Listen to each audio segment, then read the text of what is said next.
Казвам се Джеймс Мачдел, MIDEL. Навърших 40 години, за което от една страна съм щастлив, защото има известна зрялост, определен опит.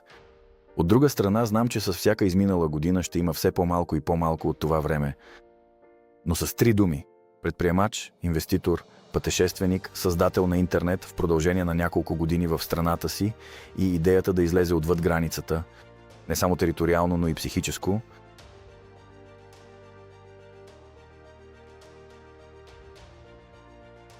В действителност, бариерата е някъде в главата ми, в частта на света, където съм роден, израснал и съм правил бизнес. Ти не мислиш глобално. Някъде в училище хората все още бяха възпрепятствани. Това се дължи на трудната история на моята страна. Въпреки това, благодарение на тази трудна история, мисля, че ние, като общност, общество, сме станали доста предприемчиви, издръжливи хора. За съжаление обаче трябва да си напишеш някои домашни на ум, да се справиш с някои неща и да излезеш не само с стоки, не само с услуги за света, но и с съдържание. Мисля, че това е богатият опит на човек, който се е родил и израснал между изтока и запада. Две отделни култури, две различни цивилизации, много трудно геополитическо положение. Ако тук се е получило, мисля, че може да се получи и другаде.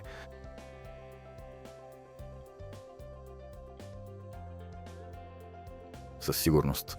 Мисля, че човек, който в моя случай доста съм постигнал в спорта още като дете, доста и в бизнеса, не малко и в инвестициите, защото от 18 годишен инвестирам в недвижими имоти. Искаше да направи нещо не само за себе си, но и за другите. Да сподели опита си, своята житейска философия, която не е намерил в училище, не е намерил на улицата, дори не е намерил в книгите.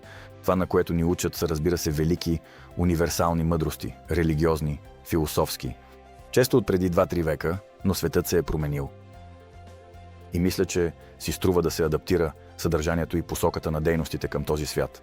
Разбира се, трябва да основаваме усилията си на традициите на всяка култура, но също така трябва наистина да открием себе си в този 21 век, който е неоткрит от умовете ни.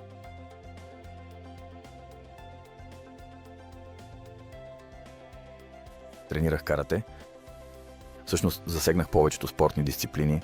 Имах вродено ADHD, някаква склонност към движение, към спорт. Не можех да стоя на едно място, но по-големите спортни успехи наистина бяха в карате. Вице-шампион на Европа, няколкократен шампион на страната. Като юноша наистина този паркет, кимоното, коланът, противникът, състезателят много ме оформиха. Всяка форма на движение, всяка форма на съревнование. Така че интересно препоръчвам, особено на родителите, които искат да дадат образование на децата си. Това е над книгите или поне наравно с тях. Бих заложил именно на възпитанието чрез спорт.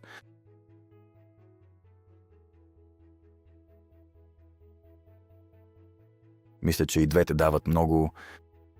Що се отнася до тренировките, моите велики майстори казваха, че можеш да повториш дадено движение 10 000 пъти на игрището в удобни условия. Но когато става дума за истинска битка, това ще бъде 10 000-ното движение. Това е едно, което не си предвидил. Мисля, че с училището е подобно. Училището ни прави плитки, училището ни сплесква ни. То се стреми да ни стандартизира. Междувременно пазарът, улицата, състезанията потвърждават. И тук се оказва, че победителят е този, който всъщност е различен. Тази индивидуалност, на поне в тази част на света, силно липсваше в училищата.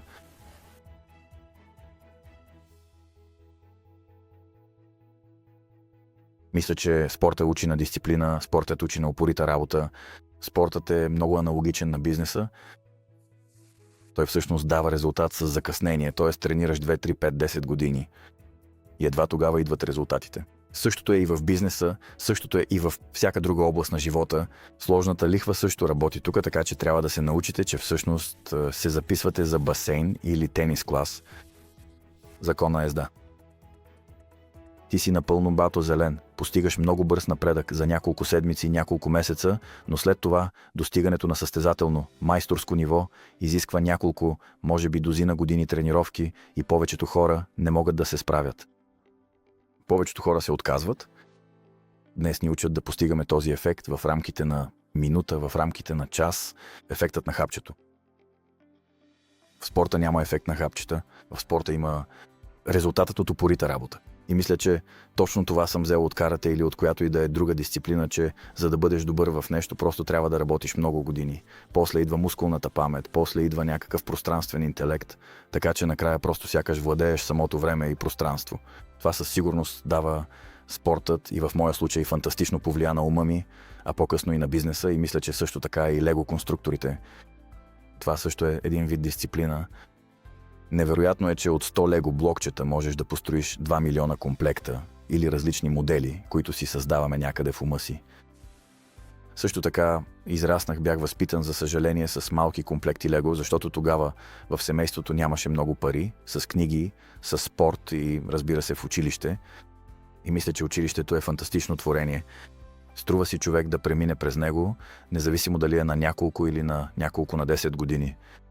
Дали в университета или някъде другаде, но в моя случай пазарната и житейската проверка беше сурова.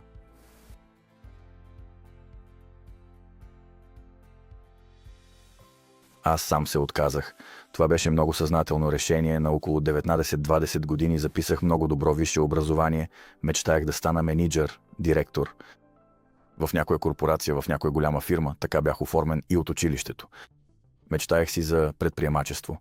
Още тогава вече работех от няколко години и прекъснах треньорската си кариера.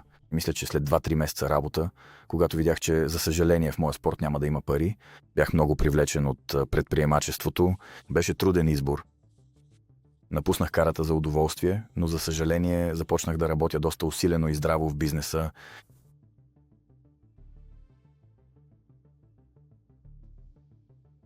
Не мисля така. Единственият ми проблем беше, че трябваше да създам този бизнес от нулата, с първите 10, 50, 100 долара. Тоест, наистина нямаше нищо. Започнахме от първите обяви, тогава още във вестниците, в пресата. После закачахме някакви банери по оградите, лепяхме стикери по колите. Това беше много примитивна форма на реклама преди 20 до 25 години. Интернета едва прохождаше, но и това беше фантастично. Медия. Но това не беше никакъв еднорог, за съжаление, нито един заем. Но наистина имаше 2 пазарни успеха, някъде на възраст около 20 и няколко години. И това беше и добро, и лошо. От една страна. Амбиция, едно такова детско лакомство, крайна работохолия.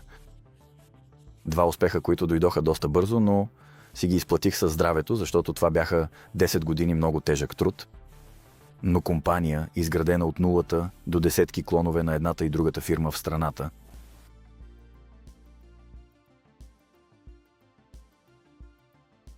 Мисля, че всеки предприемач или повечето предприемачи, особено младите, се сблъскват с липсата на капитал. За всичко. За инфраструктура, за реклама, за данъци, за текущи разходи, за стока, за логистика. Така че тези пари в брой винаги не достигаха. Колкото по-бързо се развиваше фирмата, толкова повече липсваха тези пари. Обаче този ефект на снежната топка отново ме научи на спортно търпение. Да не ускорявам определени процеси. И така всичко вървеше много бързо, защото бизнесът може да се мащабира от ден на ден. Наистина е така. От $1000 правиш 2, от 2 4, търгувайки с каквото и да е днес, било онлайн, било на живо. Това е въпрос на трудолюбие, въпрос на някакъв продукт, който или навлиза на пазара или не, който пазарът купува или не. Въпреки това, мисля, че тези няколко години работа, именно изграждането на този капитал, ме научиха на уважение към парите като такива. Мисля, че когато някой взема назаем $200,000, той не съвсем знае каква сума взема назаем. Ако той сам събере тези $200,000 от своята работа, ще управлява този капитал много по-добре. Затова тук не вярвам напълно в всички стартъпи, където някой има страхотна идея, а друг има малко капитал. Разбира се, това се съчетава и успехът е на лице. Може би в някакъв процент ще се появи успех, но мисля, че в повечето случаи това могат да бъдат изгорени пари, защото страната, която получава тези пари, не разбира особено тяхната стойност, а човекът, който има този сух капитал, не разбира особено бизнеса, този огън, който някой иска да разпали. Аз съм предприемач от старата школа,